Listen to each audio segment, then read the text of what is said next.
Assalamualaikum warahmatullahi wabarakatuh. Perkenalkan, nama saya Antonio Lisyadi. Saya berasal dari jurusan Manajemen Fakultas Ekonomi dan Bisnis Universitas Bangka Belitung.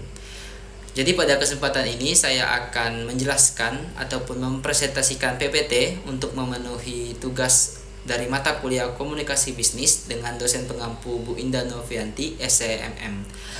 Oke, langsung saja kita masuk ke pembahasan ataupun tampilan PPT pertama, di mana hari ini saya akan menjelaskan tentang pengorganisasian pesan-pesan bisnis yang terdapat pada bab 4 dengan dosen pengampu Bu Indah Novianti, SEMM.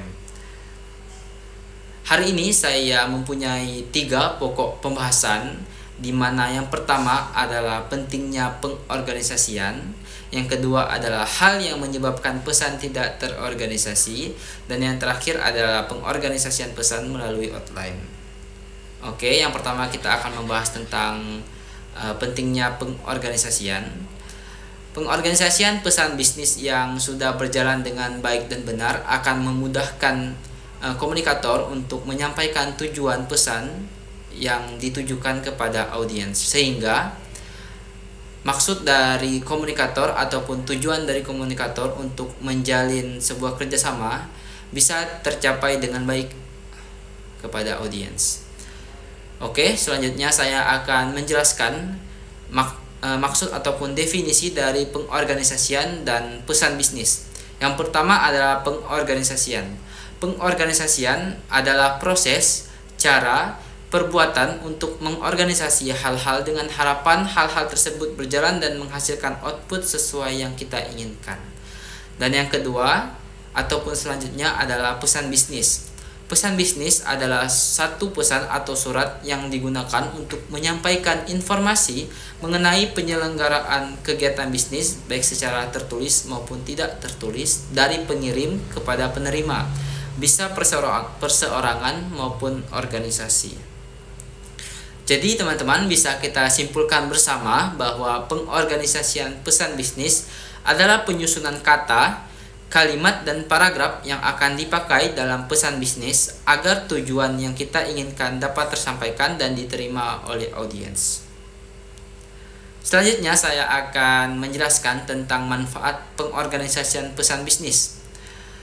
Pertama adalah membantu audiens memahami suatu pesan.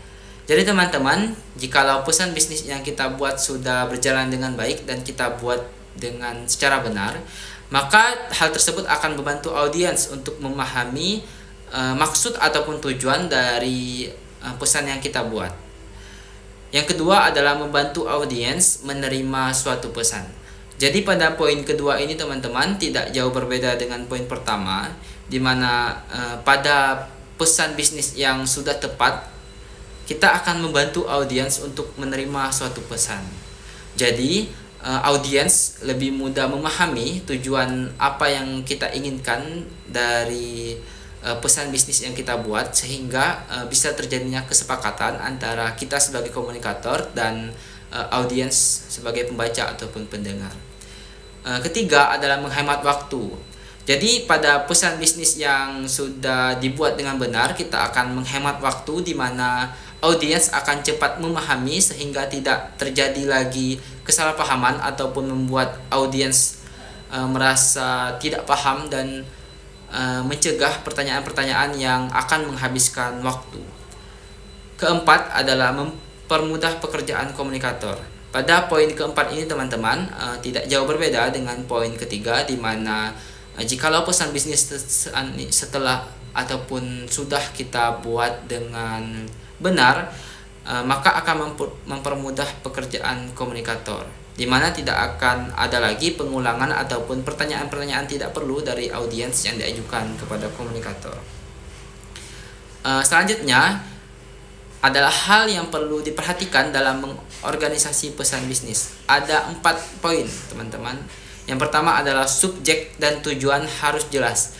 Jadi jikalau kita membuat pesan bisnis, yang harus kita perhatikan adalah subjek dan tujuan harus jelas. Misalkan kita membuat pesan bisnis yang ditujukan kepada perusahaan A, maka subjek dan tujuan yang tertulis pada surat ataupun pesan bisnis harus tercantum dengan nama perusahaan A. Jangan sampai kita mencantumkan perusahaan B atau perusahaan lain. Poin kedua adalah semua informasi harus berhubungan dengan subjek dan tujuan. Jadi teman-teman, informasi yang kita cantumkan pada pesan bisnis jangan sampai melenceng ataupun bertujuan ataupun menuju pada perusahaan yang lain selain dari perusahaan A yang kita jadikan tujuan pesan bisnis.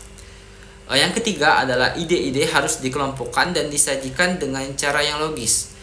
Jadi teman-teman, ide-ide ataupun maksud dari pokok tujuan yang kita ajukan kepada audiens harus kita kelompokkan dengan benar dan kita sajikan dengan cara yang logis agar audiens mudah memahami apa yang kita sampaikan. Yang keempat ataupun yang terakhir adalah semua informasi yang penting harus sudah tercakup. Jadi teman-teman, pada pesan bisnis yang harus kita perhatikan yaitu adalah cara kita menyampaikan informasi yang penting. Jangan sampai pada pesan bisnis kita menuliskan hal-hal yang tidak penting ataupun tidak bersangkutan dengan tujuan yang kita ajukan kepada audiens. Selanjutnya adalah penyebab pertama adalah terlalu bertele-tele. Banyak dari kita yang masih membuat pesan bisnis yang terlalu bertele-tele, di mana pada pembukaan surat terlalu menggunakan paragraf yang panjang sehingga kebanyakan audiens jenuh dan pada saat memasuki pokok pembahasan audiens sudah mulai lelah dan bosan untuk membaca pesan bisnis yang kita buat. Kedua adalah memasukkan bahan-bahan yang informasinya kurang relevan. Oke, yang terakhir adalah teman-teman, kita akan membahas tentang pengorganisasian pesan melalui outline. Ada 3 tahapan, yaitu yang pertama adalah dimulai dengan ide pokok, di mana saat kita membuat pesan bisnis melalui outline, kita harus memulai dengan membuat ide pokok, di mana hal tersebut akan menjadi patokan ataupun tujuan dari pesan yang kita buat, sehingga dengan tujuan membuat kesepakatan kepada audiens. Kedua adalah menyatakan poin-poin pendukung. Poin-poin pendukung di sini dimaksudkan adalah poin-poin yang bisa mendukung ataupun menjelaskan secara lebih rinci tentang ide pokok yang kita buat sebelumnya.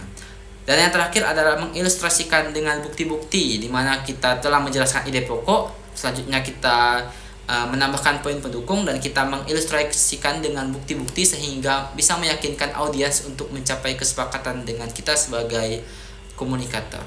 Saya rasa sekian penyampaian dari saya. Bila ada salah kata saya mohon maaf. Wassalamualaikum warahmatullahi wabarakatuh.